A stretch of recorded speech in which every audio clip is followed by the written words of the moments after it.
Hello, everybody. I'm very excited to introduce our new book. It is Pig Heart Boy by Mallory Blackman, a very good author who writes particularly well from a child's perspective. The story involves a 13-year-old boy, so it's very similar to close to your ages, and it raises big issues and has big decisions for such a young person to decide upon. I'll read the blurb now. You're 13. All you want is a normal life. But most normal kids don't need heart transplants. So there's this doctor, and he says there's a chance for you, but he also says it's experimental, controversial, and risky, and it's never been done before. Okay, I'll go to chapter 1, which is a very short chapter, but extremely dramatic the way it starts. Before the chapter, the section it comes under is called Consequences. So it's as a result of something. Chapter 1 is called Dying. I am drowning in this roaring silence. I am drowning. I'm going to die. I look up through the grey-white shimmer of the swimming pool water. High above, I can see where the quality of the light changes, the surface. But it's meters above me. It might as well be kilometres. The chlorine stings my eyes. My lungs are on fire. Just one breath, just one. I have to take a breath, even though that I know that breathing in water will be killing me.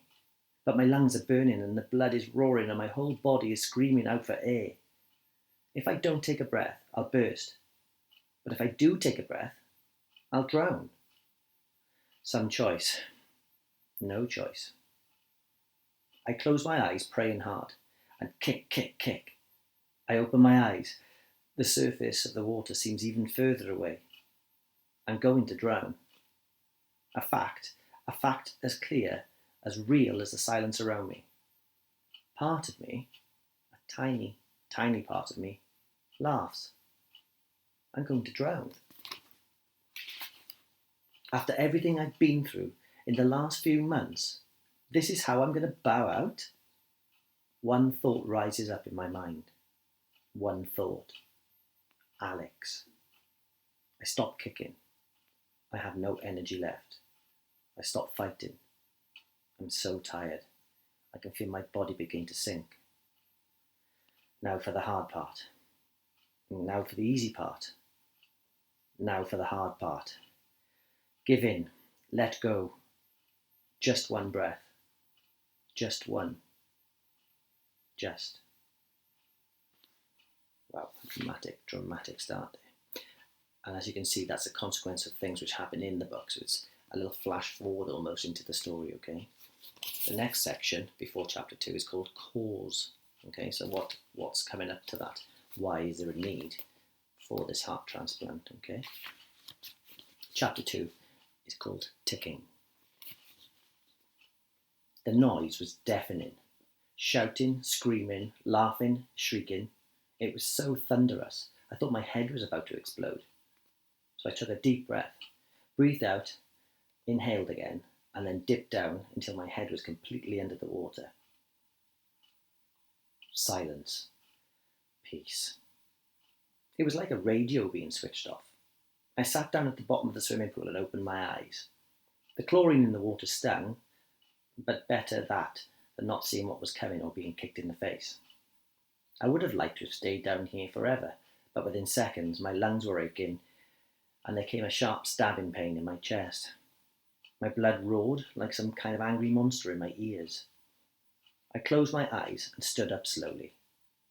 If I had to emerge, it would be under my own pace and my own time, no matter how much my body screamed at me to take a breath as fast as I could. I was the one in control, not my lungs, not my blood, not my heart. Cam, are you all right? I opened my eyes. Marlon stood in front of me. His dark green eyes were huge with concern. I inhaled sharply, waiting for the roaring in my ears to subside. The pain in my chest took a little longer. Of course, I'm fine, I replied, a little breathlessly. What were you doing? Just sitting down. Marlon frowned. Is that smart? I was just sitting down. Don't fuss. Sometimes you're worse than Mum and Dad, I said. If your parents find out that you're here every Tuesday instead of at my house, I'm the one who'll get it in the neck, and every other body part, for that matter, Marlon pointed out. I smiled. If you don't tell them, then I won't. How can you be so calm about it? Every time we come here, I'm terrified that some grown-up who knows your family is going to spot you and tell your parents. Marlon looked around the pool anxiously, as if expecting his words to come true at that precise moment. Marlon, you worry too much. My smile broadened as the pain in my chest lessened. How long were you under the water anyway? Marlon asked. A few seconds. Why? It's just I don't think you really should. I'd had enough by this point. Marlon, bog off, I snapped. You're getting on my last nerve now. I know what you were doing, and you can stop it, I said firmly back. You're beginning to cheese me off. Marlon clamped his lips together, tightly, and looked away. He was hurt, and we both knew it. I fought down the urge to apologise. Why should I say sorry? Marlon then knew how much I hated to be clapped over. But, as always, I did cave in. Look, Marlon, I got no further. Hey, Marlon! Are you on for a daredevil dive? Rashid called out from the other side. Yeah, come in, Marlon replied. Then he turned to me. See you in a minute. And with that, he swam off towards the middle of the pool. I waded over to the stairs, the water sloshing around my thighs. I rubbed my eyes, which were still stinging, before climbing out, and I turned to where Rashid, Nathan and Andrew were all splashing about. Marlon had just reached them. I didn't want to watch, but I couldn't help it. I couldn't bring myself to look away. Instead, I just sat at the edge of the pool, my legs dangling in the water as I watched my friends. I sidled a bit closer until I could just hear them as well, kicking out leisurely with my legs. I looked straight ahead, though, as if I wasn't listening to every word that Marlon and the others were saying. Right, everybody ready? Asked Rashid. Okay, let's do it. First one to dive, touch the bottom, then come back up, and then touch the other side of the pool wins. Ready? Steady. Go! In an instant, all four boys disappeared under the water. I held my breath as I watched until my lungs started to ache and my heart started to pound, and I couldn't stand it any longer. And still, none of my friends had emerged from the water. I gasped, my whole body screaming in angry, pained protest as I concentrated on filling my lungs. Slow down. I stopped holding my breath now. Come on, I told my heart. Just slow down. I knew that within the next few weeks, I'd no longer be able to come swimming with Marlon and my other friends. I knew it as sure as my own name. Because my heart, when it was getting worse. So I had to hang on to these last moments of independence, even if part of it was just me fooling myself. Travis, our school moron, was right about that at least. I was a weed, and a feeble one at that. Long moments later, Marlon and Andrew emerged from the water, quickly followed by Rashid and then Nathan. Some swam and thrashed for the side. Marlon made it back first, laughing and gasping. Marlon always made it back first. I win! I win! He shouted triumphantly. Let's do it again, said Andrew. Only this time we have to go down, come up, then go down, and then come back up, and then make it to the other side of the pool. I gave the water one last vicious kick, and then stood up slowly. I couldn't bear to listen to any more. It was as if there was a glass wall separating me from the rest of the world. All I could do was watch and envy my friends. They swam and dived and did whatever they wanted, without a care in the world. They never bothered to ask me if I wanted to join them. Well, they all knew I couldn't. I was weak and feeble, and I had to stay in the shallow end. I shouldn't have been at the pool in the first place, and we all knew it. I turned and watched Marlon and the others play daredevil dive again. They were in the middle of the pool, not the deep end. The bottom of the pool sloped down gently from the shallow end for 3/4 of the pool, and then came to a sudden drop at the very end, like an underwater cliff, and that's where the water was really deep. That's how they played daredevil dive. They had to dive and touch the bottom of the pool at the deep end before emerging from the water. The deep end of the pool was several metres down, so there was no way I could even join in. I wondered bitterly, what would it be like to just kick your legs and dive down without fear that your heart would give out before you even reached the bottom? What was it like to dive with a body that could do anything the mind commanded? I would never know that again. I walked into the changing rooms, my mind swimming as my body could not. By the entrance to the pool there was a full-length mirror. I caught sight of myself. My shoulders drooped, my mouth turned down, my eyes miserable. I looked at my torso. I clenched my fist and banged it against the left side of my chest. It started as a slow tattoo, then grew increasingly faster and harder. In there, I couldn't see it, but I could hear it and feel it. It was in there and ruining my life, and I couldn't do anything. I couldn't run, I couldn't dance, I couldn't play football, I couldn't swim. And it's all because of my heart. I hated it. Here, Cam, what are you doing? Marlon called out from the pool. Only then did I remember exactly where I was. Nothing. Look, Marlon, I'm going straight home, okay? Are you all right? Marlon asked, immediately concerned. I'm fine. I'll see you in the park tomorrow, I called back. Oh, okay. Marlon, though, still didn't sound completely convinced. We'll have a good game of football for you to watch tomorrow. We've challenged Manor Park, he called out. My smile faded. I'll be there, I called out. Without waiting for Marlon to respond, I walked into the changing rooms.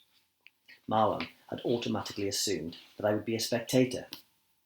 But then, what else could I do? I wasn't much use for anything else except watching. Everyone from Travis Cross, our school year's worst bully, to my best friend Marlon, said so. Oh, Marlon never said so in so many words, but he didn't have to. His correct assumption was that all I'll do at the football game tomorrow is watch. And that's enough, really, to tell me. Because that's all I ever did. I watch and listen. I was always a spectator, never a participant. I didn't call that a living. I was alive, but that was all. There's got to be more than this, I muttered from beneath my shower. Warm, foul-tasting water ran into my mouth. I spat it out and closed my eyes. It was a song I'd heard once, a song that I remembered more and more these days. Not all of the song, just one line. Is that all there is? Was the line going over and over. I clenched my fists into my ragged nails, bit deeply into my palms. I was alive. I was alive. I wasn't going to let my heart beat me. I had to do something, anything, just to show that my body, my energy, my very existence wasn't down to this stupid heart. I had to have more control than that. But what could I do? Something for myself. Something that was mine and mine alone. Something that no one else could take away from me. There had to be some way I could be in control without others telling me what I could or I couldn't do. I left the shower and went back to my cubicle to get dressed. What now? Well, I didn't want to go home yet, and that was for sure. Home to yet another argument between my mum and dad. I couldn't stand it. It was as if each of them blamed the other for the way I was. It was driving me crazy. So, I think of somewhere else to go first. The question was, where? I walked up my quiet road, dragging my heels. So much for my big talk. As usual, I'd done nothing. Instead, I'd been hopped onto the bus and headed straight home. I didn't even bother to daydream the way I usually did on my way home. No wild adventures, no safaris, no starship expeditions occupied my mind all my time. Today, I thought of the viral infection that I'd caught almost 2 years ago now. A viral infection that had affected my heart. And now, oh so slowly but surely, my heart was weakening. I'd had drugs and pills and potions up to the yazoo. I had handed to the doctors at the hospital too. They had tried. But their best. It wasn't good enough. So here I was, just me and my heart, where every beat was like a tick, tick, ticking of a clock, and it was counting down my life. Tick, tick, tick, tick, tick. That was chapter 2 of Pig Hat Boy by Mallory Blackman.